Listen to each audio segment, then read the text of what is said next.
আমরা বিহারের মানুষ আর বাংলা অত ভালো আমাদের হবে না। 5-10 মিনিট যেটাই বলবো শুনবেন ভালো করে। ভাষা বাংলা, পড়ালেখা বাংলা আমরা জানি। এই যে আমাদের এখনকার যুগের চ্যালেঞ্জকে আপনি যদি চ্যালেঞ্জ আপনি মোকাবেলা করতে চাহেন, তো যুগের মতন আপনাকে শিক্ষা নিতে হবে। যুগের মতন আপনাকে শিক্ষা নিতে হবে, যুগের সাথে আপনাকে চলতে হবে। টেকনিক্যাল শিক্ষা নিতে হবে, ডক্টরেটের শিক্ষা নিতে হবে, সফটওয়্যারের শিক্ষা নিতে হবে, হার্ডওয়্যারের শিক্ষা নিতে হবে, ইঞ্জিনিয়ারিং শিক্ষা নিতে হবে। নিয়ে আপনাকে মোকাবেলা করতে হবে। যদি আপনার শুধু তসবিহ করতে ফটফট করে সারা এটা শুনে ইসলাম শেখাতে ইসলামের সমস্ত জিনিস আছে। কোরআন সব কিয়ামত পর্যন্ত কোরআন চ্যালেঞ্জ, আর প্রত্যেক ইলমের লেগে চ্যালেঞ্জ। শ্রদ্ধেয় সভাপতি সাহেব, সম্মানিত আমার ওস্তাদ হযরতুল শেখ রিজওয়ান আব্দুল হাকিম সালাফি আমির জামিয়াত আহলে হাদিস পূর্ণিয়া এবং নায়েব আমির সুবাই জামিয়াত আহলে হাদিস বিহার এবং সম্মানিত হযরতুল শেখ ইয়াসউদ্দিন আমির জামিয়াত আহলে হাদিস উত্তর দিনাজপুর। আমার ওস্তাদ ফাদিলাতুল শেখ আব্দুল্লাহ আল মাদানী হাফেজাহুল্লাহ, আর আমার ছাত্র যে ছিলেন শেখ ইব্রাহিম, ওনার নাম ইব্রাহিম, মাশাআল্লাহ খুব মেহনতি ছাত্র। আপনাদের দোয়াতে অনেক আগে বেড়ে আল্লাহ তৌফিক দেন, আরো আগে বাড়ে সমাজের জন্য খিদমত করতে পারে। এবং উলামায়ে কেরাম, সামনের গণ্যমান্য ছোট বড় ভাইরা, পর্দার আড়ালের মা এবং বোনেরা, আমি একটা কথা বলি, আমরা বিহারের মানুষ আর বাংলা অত ভালো আমাদের হবে না। 5-10 মিনিট যেটাই বলবো শুনবেন ভালো করে। ভাষা বাংলা, পড়ালেখা বাংলা আমরা জানি।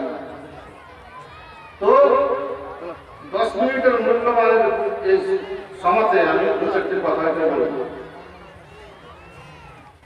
আল্লাহ তাবারক ওয়া তাআলা কোরআন পাঠে বলছেন, ইন্নাল্লাহা লা ইউগাইয়িরু মা বিকাওমিন হাত্তা ইউগাইয়িরু মা বিআনফুসিহিম। নিশ্চয় আল্লাহ তাবারক ওয়া তাআলা কোন কওমের স্থিতিকে পরিবর্তন করেন না যত পর্যন্ত ওই কওম নিজের স্থিতিকে পরিবর্তন না করে। আল্লাহ কোন কওমের স্থিতিকে পরিবর্তন করে না। কোন কওম যদি চায় আমি খারাপ হয়ে যাব, তো আল্লাহ তাআলা খারাপ হবে। কোন কওম যদি চায় যে আমি ভালো পথে আসবো, তো আল্লাহ তাআলা ভালো তৌফিক দিবেন কওমের উপরে। এটা আল্লাহ তাআলা কোরআন পাকে কি বলছেন? আল্লাহ নিজের মনে কোন কওমকে বলবে না যে তুই ভালো হয়ে চলে যা, ভালো হ। আল্লাহ নিজের শক্তি এখতিয়ার করলে পারবে, আল্লাহ চাইলে হয়ে যাবে। আল্লাহ কোরআন পাকে বলছেন, ওয়ালাউ শাআ রাব্বুক লাকানা মান ফিল আরদি জামিআন কুল্লুহুম জামিআ। আল্লাহ তোমার রব যদি চাহে এই জমিনে যত আছে মানুষ সবাই ঈমানওয়ালা হয়ে যাবে, আল্লাহ চাইলে হয়ে যাবে। কিন্তু আল্লাহর চাহাত এটা নাই। আরেক জায়গায় বলছেন, ওয়ালাউ শাআ রাব্বুকা লাহাদাহুম আজমাইন। যদি তোমার আল্লাহ চাহে, রব চাহে, সমস্ত মানুষকে হেদায়েত দিয়ে দিবে। আরেক জায়গায় বলছেন, ওয়ালাউ শাআ আল্লাহু লাজাআলাকুম উম্মাতান ওয়াহিদা। যদি আল্লাহ চাহে তো সমস্ত মানুষকে একটি উম্মত করে দিবে। কিন্তু আল্লাহ চাহাত এটা নাই, চাইলে হয়ে যাবে। মানুষ তো পড়াবে ভাই, নামাজ পড়াবে ভাই, আল্লাহ যখন চাইবে পড়বো আমি। আল্লাহ চাইলে তো পড়বে, তোমাকে আগে চাইতে হবে, হেদায়েত চাইতে হবে, আগে আসতে হবে। এই আয়াতগুলোতে একটা হাদিসের মাধ্যমে আমরা বুঝি। হাদিসের মধ্যে আল্লাহ তাআলা বলেছেন, মান তাকাররাবা মিন্নি শিবরান তাকাররাবতু মিনহু জিরাআন। আমার দিকে যে আধ হাত বেড়ে আসে, আমি তার দিকে এক হাত বেড়ে যাই। আর আমার দিকে যে ওমান তাকাররাবা মিন্নি জিরাআন তাকাররাবতু মিনহু বা'আন, যে আমার দিকে এক হাত আসে ওর দিকে দু হাত আমি যাই, এক গজ। ওমান আতানি ইয়ামশি আতাইতু হারওয়ালাতান, আমার দিকে যে হেঁটে আসে আমি তার দিকে দৌড়িয়ে যাই। তো প্রথম হাদিসের টুকরা যেখানে আল্লাহ তাবারক তাআলা বলছেন যে আমার দিকে যে বান্দা এক বালিশ মানে আধ হাত যে আসবে আমি তার থেকে এক হাত যাবো। তো বান্দার দিক থেকে আধ হাত হাঁটা আগে হইতে হবে, আগে বান্দার দিক থেকে হবে, তারপরে আল্লাহ আসবে। এর মতলব আপনাকে সুধারের পথ, ভালোর পথ, নিজের স্থিতিকে বদলাবার পথ আপনাকে আগে ইখতিয়ার করতে হবে, বদলাবার চেষ্টা করতে হবে যে আমি ভালো হব আর আমি আগে বাড়বো, আমি তারাক্কি করব। আমার অবস্থা যে নিচে চলে গেছে, কি জন্য আমার অবস্থা নিচে চলে গেল? এই মুসলমানের অবস্থা সারা পৃথিবীতে যা দেখছেন আর হয়েছে, সবাই দেখছেন, সবারই কাছে বড় বড় মোবাইল, রাত দিন শুধু ভিডিও দেখছেন আর সব কিছু দেখছেন। সমস্ত সারা পৃথিবীর খবর, মুসলমানের খবর আপনি দেখতে পাচ্ছেন। অবস্থাটা কি? যে মুসলমানকে আল্লাহ তাবারক তাআলা ইজ্জত দান করেছেন, যে মুসলমানকে আল্লাহ তাবারক তাআলা সম্মান দান করেছেন, যে মুসলমানকে আল্লাহ তাবারক তাআলা এই পৃথিবীতে সারা পৃথিবীর কোনায় কোনায় আল্লাহর নূরকে, আল্লাহর পয়গামকে পৌঁছেছেন, ওই মুসলমান আজকে এক এক পয়সা, এক এক জিনিসে, এক এক হিকমতের সে মুহতাজ হয়ে গেছে। কিছুই না, প্রত্যেক জিনিসে ফকির, প্রত্যেক জিনিসে মুসলমান ফকির। কেন এই জায়গা কেন হয়েছে? আমরা একটাই জিনিস ছেড়ে দিয়েছি, একটাই জিনিস শুধু ছেড়ে দিয়েছি। এই জন্য আমাদের হালাত, আমাদের অবস্থা এটা, সেটা হচ্ছে শিক্ষা, সেটা হচ্ছে শিক্ষা। আমাদেরকে আল্লাহ তাবারক তাআলা কোরআন পাকের কিংবা ওহীর সম্পর্ক থেকে সর্বশ্রেষ্ঠ সর্বপ্রথম লফজ, সর্বপ্রথম কথা হচ্ছে ইকরা, তুমি পড়ো। পড়ো সব থেকে আগে দিয়েছে আল্লাহ আমাদের ওহীতে, কোরআন পাকের ওহী সব থেকে প্রথম কথা তুমি পড়ো।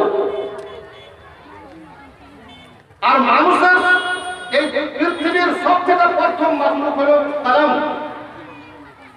আর এই কলমের জায়গাতে আমাদেরকে আল্লাহ শিক্ষা দিয়েছেন, আল্লামা বিল কলম, কলমের জায়গাতে আল্লাহ তাআলা শিক্ষা আমাদেরকে দান করে দিয়েছে। তো পড়া আর এই কলম যত পর্যন্ত এই দুটা জিনিস না ধরবে, আপনার কোনো ইজ্জত হবে না, আপনার শক্তি আসবে না, আপনার সম্মান আসবে না। আপনি যদি ইজ্জত চাহেন, সম্মান চাহেন, শক্তি চাহেন, তাকত চাহেন, সব কিছু আপনার একটাই জড় আছে, ওই জড়টা ধরেছেন পড়ে যাবে। পড়লেন টাইম নাই, সেটাকে মুক্তাসের ভাবেন দু চারটি কথা বলবো। আমরা তো মাদ্রাসা চালাচ্ছি, স্কুল চালাচ্ছি, সবকিছু চালাচ্ছি, কিন্তু আমাদের এই যে মাদ্রাসাতে, যে স্কুলে যেইভাবে পড়ালেখা হচ্ছে, এইভাবে পড়ালেখাকে আমরা কিছু করতে পারবো? আগে বাড়তে পারবো? আমাদের ভবিষ্যৎ উজ্জ্বল হবে? কোনোদিনই হবে না। কেন? যেমন কমজোর ওস্তাদ, যেমন নিচে দরজার ওস্তাদ আমরা সেই মাদ্রাসাতে রাখি, যেমন কমজোর ওস্তাদ সেই স্কুলে রাখি, যার কাছে কোনো ক্যাপাসিটি নাই, যার কাছে কোনো দূরান্দেশী নাই, দূরে যে তার দেখা যাবে, দূরে যে তার জ্ঞান যাবে যে আমি কি করবো, তার কাছে কোনো পালান নাই। বিনা পালানের পড়া আমরা আজকে করছি কিংবা পড়াচ্ছি, এই পড়াতে আপনার কোনো ছেলে কিংবা নিজের কোনো তারাক্কি হবে না, কিছুই তারাক্কি হবে না। আপনাকে পালান তৈরি করতে হবে, আর ওই পালান নিয়ে আপনাকে ওই পালানের হিসাবে আপনাকে পড়তে হবে, আর আপনাকে ওই হিসাবে আগে বাড়তে হবে। দু তিনটা মিশাল দেবো আমি, যে পালান কি জিনিস। আপনাকে যুগের মোকাবেলা করতে গেলে যুগের আপনাকে মোকাবেলা করতে হবে, আর যুগের মোকাবেলা করার লেগে যুগের যেটা জিনিস, ওই যুগের ওই প্রয়োজন হিসেবে আপনাকে আগে বাড়তে হবে, নচেত আপনি আগে বাড়তে পারবেন না। দুটা তিনটা মিশাল দেবো কোরআন থেকে, যে কেমন করে যুগের মোকাবেলা হবে, শরীয়তে আছে কি নাই, কি সব কিছু আছে। দু তিনটা মিশাল আমি দিই। মুসা আলাইহিস সালাম যখন এসেছিলেন, তখন কিসের চর্চা সব থেকে বেশি ছিল? কিসের? জাদু। আমার এই ভাগ বলছেন জাদুর চর্চা ছিল। মুসা আলাইহিস সালাম যখন পয়দা হয়, আল্লাহ তো নবী বানিয়ে পাঠায় ইচ্ছাটাই জাদু, সারা জগতে খালি জাদু জাদু জাদু জাদু জাদুর খেল চলছে, জাদুর চলছে। আল্লাহ তাবারক তাআলা জাদুর মোকাবেলা করার লেগা জাদুর চ্যালেঞ্জ ছিল ওই যুগে, ওই চ্যালেঞ্জকে মোকাবেলা করার লেগা মুসা আলাইহিস সালামকে তৈরি করলেন। আর এমন এমন জিনিস আল্লাহ তাবারক তাআলাকে দিলেন যে সমস্ত জাদুঘরের জাদু তার সামনে হার মারা গেল। কিন্তু কোন জাদুঘর সব হার মেরে যে মুসা আলাইহিস সালামের সামনে সাজদা করে নিলে আল্লাহর জন্য যে আমানতু বিরাব্বিল হারুন ওয়া মুসা, মুসা এবং হারুনের রবের উপরে আমরা ঈমান নিয়ে আসছি, যে জাদুর খেল নয়। এগুলো অন্য জিনিসের কিছু কারিশমা আছে, আল্লাহর কারিশমা আছে, তাছাড়া নয়। সাপ লাঠি ছেড়ে দিলে আজ তাহা সাপ পেলে সমস্ত জাদু খায় আসে, বগলে হাত ধরে এর ভিতরে ছাড়তো চিকাসের মতন ছাটা, তাও চোখ ধরতে পারত না। 9টা নিশানি দিয়েছিল, কোন জাদুঘরের জাদুর কাজ চলেনি। চ্যালেঞ্জ বানিয়ে পাঠাচ্ছিল যে জাদুর চ্যালেঞ্জ করতে হবে, মোকাবেলা করতে হবে। মুসা আলাইহিস সালামকে পাঠাচ্ছিল। ঈসা আলাইহিস সালাম যখন পয়দা হয় তখন কি ছিল? ডক্টরেট। মাশাআল্লাহ, এ ভাই বলছে যে ডক্টরেট ছিল, হিকমতের নাম ছিল ওই সময় ডক্টরেট। একের উপরে এক ডাক্তার, একের উপরে এক হাকিম, একের উপর জড়িবুটি সব নিজের মহারত পয়দা করত ডক্টরেটে, হিকমতে।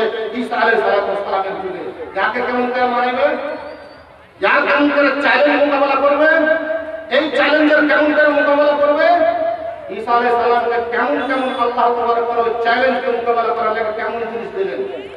কোরআন বলছেন, লম্বা আয়াত আছে, বলছেন ওয়া রাসূলান ইলা বানি ইসরাঈল আন্নী কাদ জিতুকুম বিআয়াতিন মির রাব্বিকুম আন্নী আখলুকু লাকুম মিনাত তিন কাহাইয়াতিত তাইর ফাআনফুকু ফীহি ফায়াকুনু তায়রান বিইذنিল্লাহ ওয়া উখরিজুল আকমাহা ওয়াল আবরাসা ওয়া উহয়িল মাউতা বিইذنিল্লাহ ওয়া উনাব্বিউকুম বিমা তা'কুলুনা ওয়া মা তাত্তাখিযুনা ফী বুয়ুতিকুম।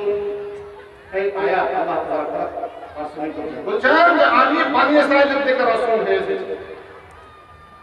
আন্নী আখলুকু লাকুম মিনাত তিন কাহাইয়াতিত তাইর, মাটি নিয়ে পাখির পুতলা বানিয়ে দিত ঈসা আলাইহিস সালাম, মাটির পাখি বানাইতো। আর আল্লাহর হুকুম করে করতো হে পাখি কে আল্লাহর আদেশ উড়ে যা, পাখি পড়পড় করে উড়ে চলে। আন্নী আখলুকু লাকুম মিনাত তিন কাহাইয়াতিত তাইর ফাআনফুকু ফীহি ফায়াকুনু তায়রান বিইذنিল্লাহ, আমি পাখির পুতলা বানিয়ে ওকে পাখির মতন মাটির পুতলা বানাইতাম আর তাতে ফুঁক মারে দিতাম, আল্লাহর হুকুমে সে উড়ে চলে যেত। আর ডাক্তারের বাপের মাজাল আছে কি যে ডাক্তারিটা এমন হিকমত নিয়ে এসে পাখির মাটি বানিয়ে ওতে এমন একটা জান ধরে দৌড়িয়ে দিল, তাহলে বাপের মাজাল আছে হয়েছে এই দুনিয়াতে যে কোনো পাখিকে মাটি দিয়ে মারিয়ে করে ওকে ফুঁক মেরে চলে চলে গেছে? হয়নি। আল্লাহ তাবারক তাআলা ঈসা আলাইহিস সালামকে এমন শক্তি দান করেছিলেন চ্যালেঞ্জকে মোকাবেলা করার লেগা, যে তোমাকে চ্যালেঞ্জ এই হিকমতের ডাক্তারের মোকাবেলা করতে হবে। তারপর কি হতো? ওয়া উবরিউল আকমাহা ওয়াল আবরাসা বিইذنিল্লাহ, আল্লাহর হুকুমে আমি কুড়ির বেমারিকে সাফা দিয়ে দিই, অন্ধকে সাফা দিয়ে দিই, কুড়ির হাত পচে গেছে, পা পচে গেছে, ওখানে কি একবার আল্লাহর হুকুমে হাত থেকে দিতেন সব সাফ। পচা হাত সাফ ভালো, পচা পা ভালো। কোন ডাক্তার? মায়ের পেটের বন্ধ কিংবা এই দুনিয়ার বন্ধ, একবার চোখখানে হাত ঘুরিয়ে দিত ঈসা আলাইহিস সালাম, মায়ের পেটের বন্ধ হইব না কেন, তার চোখ ঘুরে চলে আসবে। কোন ডাক্তারে পারবে মায়ের পেটের চোখের বন্ধকে ঠিক করতে? কিন্তু আল্লাহ তাবারক তাআলা চ্যালেঞ্জ করেছিলেন ঈসা আলাইহিস সালামকে। তারপর কি করেছিলেন? ওয়া উহয়িল মাউতা বিইذنিল্লাহ, মুর্দাকে জিন্দা করছি আল্লাহর হুকুমে। কবরে যে খাড়া হতেন ঈসা আলাইহিস সালাম, যা বলতেন এ কবরবাসী, কবরে কে আছো তুমি? আল্লাহর হুকুমে বেরিয়ে এসো। কবর ফেড়ে সে বেরিয়ে চলে আসে। কার বাপের মাজাল আছে, কার চুড়ি বটি আছে, কার কোন দাওয়াই আছে যে কবরে যায় ফেলে দিলে কবর মানুষকে চিন্তা করে দিতে পারবে? মাজাল ছিল না। আল্লাহ তাবারক তাআলা ঈসা আলাইহিস সালামকে চ্যালেঞ্জ বানিয়েছিল, পাঠাচ্ছিল। কোন ডাক্তারের তার সামনে টিকতে পারেনি, চ্যালেঞ্জ বানাচ্ছিল। মেলায় মিসাল আছে, টাইম মাত্র 10 মিনিট মনে শেষ হয়ে গেল নাকি? আমার নবী মুহাম্মদ রাসূলুল্লাহ সাল্লাল্লাহু আলাইহি সাল্লাম যখন আসে আমাদের নবী, তখন কি ছিল? তখন কিসের চ্যালেঞ্জ ছিল? যে চ্যালেঞ্জ তখন ছিল শের শায়রির চ্যালেঞ্জ। एक मुशायरा करे ना, बड़ो बड़ो पूछे कर शायर के कहते जैसे तार पीछे लाख दो लाख खर्चा करे बड़ो बड़ो मुशायरा करছে। তো ওই যুগে শের শায়রির চর্চা ছিল, ওইটাই চ্যালেঞ্জ ছিল। বড় বড় বাজার লাগতো মক্কাতে, এক কাবিলা নিজের শায়রকে সাজ্জা খুঁজে আসতো বড় ভয়ঙ্কর রূপে, আরব কাবিলা নিজের শায়রকে বড় ভয়ঙ্কর রূপে সাজ্জা খুঁজে আসতো। ওদের এওয়ার্ড থাকতো, যে যাকে জিতে নিলে ওই এওয়ার্ড কোন কাবিলা মিলে নিয়ে আসতো। বেটা বাজার লাগতো শের শায়রি ওই যুগে। ওই শের শায়রিকে চ্যালেঞ্জ করার লাগা আল্লাহ তাবারক তাআলা আমাদের নবীকে আখরি কিতাব কোরআন দান করলেন। কোরআন চ্যালেঞ্জ, কোরআনকে চ্যালেঞ্জ বানিয়ে কিয়ামতের দিন তক চ্যালেঞ্জ করে দিয়েছে কোরআনকে। قل لئن اجتمعت الإنس والجن على أن يأتوك بمثل هذا القرآن لا يأتون بمثله ولو كان بعضهم لبعض ظهيرا। নবী তুমি বলে দাও, একলাই আরববাসী নয়, একলাই শুধু আরব নয়, মক্কার লোক নয়, জিন এবং ইনসান মিলে সবাই মিলে একত্রিত হয়ে যদি কোরআনের মতন কোরআন নিয়ে আসতে পারে তো বলো নিয়ে আসুক। আল্লাহ ছাড়া সবাই মিলে এক অপরের মদত করুক, দিলে কোরআন নিয়ে আসুক, করতে পারে। কোরআনের চ্যালেঞ্জ হলো, পারলে না, তারপর 10টা সূরার চ্যালেঞ্জ করলেন। আমি ইয়াকুলুন ইফতারা কুল ফাতু বিআশরাতি ওয়ারিন মিসলিহি মুফতারায়াতিন ওয়াদউ মান ইসতাতা'তুম মিন দুনিল্লাহ। কইছে কোরআন তো আনতে পারবে না, 10টা সূরা নিয়ে এসো। আল্লাহ ছাড়া সবাই মিলে চেষ্টা করে 10টা সূরা তৈরি করার পারেনি। তারপর ফের চ্যালেঞ্জ করলেন, وإن كنتم في ريب مما نزلنا على عبدنا فأتوا بسورة مثله। একটা সূরা নিয়েছে আর মতন কোরআনের মতন একটাই সূরা নিয়েছে। চ্যালেঞ্জ ছিল, চ্যালেঞ্জ। মেলায় কথা আছে, মুক্তাসার কথা। আল্লাহ তাবারক তাআলা এটা সুন্নাহ প্রত্যেক যুগে চ্যালেঞ্জকে মোকাবেলা ওরকম ভাবে আল্লাহ তাবারক তাআলা নবীকে তৈরি করেছেন আর নবীকে ওরকমই নিশানি দিয়েছেন। যে একটাই আমি কথা বলতে চাই যে আমাদের এখনকার যুগের চ্যালেঞ্জকে আপনি যদি আপনি মোকাবেলা করতে চাহেন তো যুগের মতন আপনাকে শিক্ষা নিতে হবে, যুগের মতন আপনাকে শিক্ষা নিতে হবে, যুগের সাথে আপনাকে চলতে হবে, টেকনিক্যাল শিক্ষা নিতে হবে, ডক্টরেটের শিক্ষা নিতে হবে, সফটওয়্যারের শিক্ষা নিতে হবে, হার্ডওয়্যারের শিক্ষা নিতে হবে, ইঞ্জিনিয়ারিং শিক্ষা নিতে হবে, দিয়ে আপনাকে মোকাবেলা করতে হবে। যদি আমরা শুধু তসবিহ করতে ফটফট করে সারা এটা শুনে ইসলাম শেখাতে শুরু করতে ইসলামে সমস্ত জিনিস আছে। কোরআন সব কিয়ামত পর্যন্ত কোরআন চ্যালেঞ্জ আর প্রত্যেক ইলমের লেগে চ্যালেঞ্জ। কথা হলো একটাই, টাইম নাই। আমি আপনাদের কাছে এটাই কামনা করব, আজকে যত মানুষ বসে আছেন সবাই মিলে তাহাইয়া করে যান। আমাদের যে দুরবস্থা হয়েছে আজকে, আমাদের কার্যত রয়ে গেছে, আমরা শিক্ষা ছেড়ে দিয়েছি, কোয়ালিটি শিক্ষা ছেড়ে দিয়েছি। যেরকম ভাবে শিক্ষা হওয়া চাই ওই শিক্ষা নিয়ে না, যেরকম ভাবে শিক্ষা দেওয়ার দরকার সেই শিক্ষা দেয় না। রুটিনি শিক্ষা, এই রুটিনি শিক্ষাতে কিচ্ছু হবে না, এই জিল্লত যাবে না, আপনার কোনোদিন শক্তি আসবে না যত পর্যন্ত আপনি কোয়ালিটি শিক্ষা না দিবেন। কোয়ালিটি শিক্ষার লেগা আপনাকে কোয়ালিটি শিক্ষক রাখতে হবে, কোয়ালিটি পয়সা দিতে হবে। আপনি 10 বিঘা জমি কিনিয়েন না, কিন্তু 10 বিঘা যদি জমি থাকে 10 বিঘা বেচে দেন, দিয়ে আপনার ছেলেকে কোয়ালিটি শিক্ষা দেন। আর দেখেন যে ওই ছেলায় আপনার 10 বিঘা চাল লেগে খরচা করেছেন, একটাই ছেলা 50 বিঘা আপনাকে জমি ওই কিনে দিবে যদি ও শিক্ষাকে কোয়ালিটি শিক্ষা দেন। শিক্ষাটা শিক্ষা হলো জড়, সমস্ত জিনিসের জড়। আমাদের মধ্যে না কোনো জজ আছে, না কোনো উকিল আছে, আমাদের মধ্যে না কোনো আইএস আছে, না আইপিএস আছে, কিছুই না, কিছুই না। আমরা যাকে লিডার চুনি যাদের মধ্যে এত কোয়ালিটি নাই যে মাইনরিটির লাগে। সরকারের ঘরে কত করোড় 12,000 করোড় সালানা বাজেট আছে সরকার, সেন্ট্রাল সরকার কাছে মাইনরিটির নামে বলেন আপনাকে আপনি যাকে লিডার চিনেছেন ওই লিডার আপনাকে কয়টা পয়সা এনে দিয়েছে, কয়টা আপনাকে বিভাগ করে দিয়েছে? যত পয়সা মাইনরিটির নামে আছে ওই পয়সা গুলো যদি আমাদের পিছে খরচ হয়ে যায় তো আমার ছেলেপেলে সব ভালোভাবে পড়ে নেবে। আমি লিডার কোন চুনবো? তাই তো আমার লিডার চুনছি, যে মাইক্রো লিডার তাকে চুনছি, চোর লিডার চুনছি, পড়ালেখা চিনি না, বিদ্বান চিনি না, পুরান্দাজ চিনি না। আপনাকে বাছাই করতে হবে লিডার পাও, যে লিডারকে আর আপনি 100-200 টাকা দিয়ে ভোট দিলেন, আপনি নিজের ইজ্জত বেঁচে দিলেন 200 টাকাতে, আপনি 500 টাকাতে আপনি নিজের বহুবেটের ইজ্জত বেঁচে নিলেন, সমাজের ইজ্জত বেঁচে নিলেন, আপনার দেশের ইজ্জত বেঁচে নিলেন 200 টাকার বলে আপনি কি করবেন? লিডার চুনেন ওরকম ভাবি যে আপনার কাম করে, এমন মাইন্ড যে আম্বেদকর যদি আল্লাহ তো ওকে তৈরি করেছে, কিন্তু আম্বেদকরকে আমাদের জায়গার যে এসটি ওবিসি যত জায়গা আছে সংবিধান যদি না লেখা যেত তো কোনোদিন আজকে এই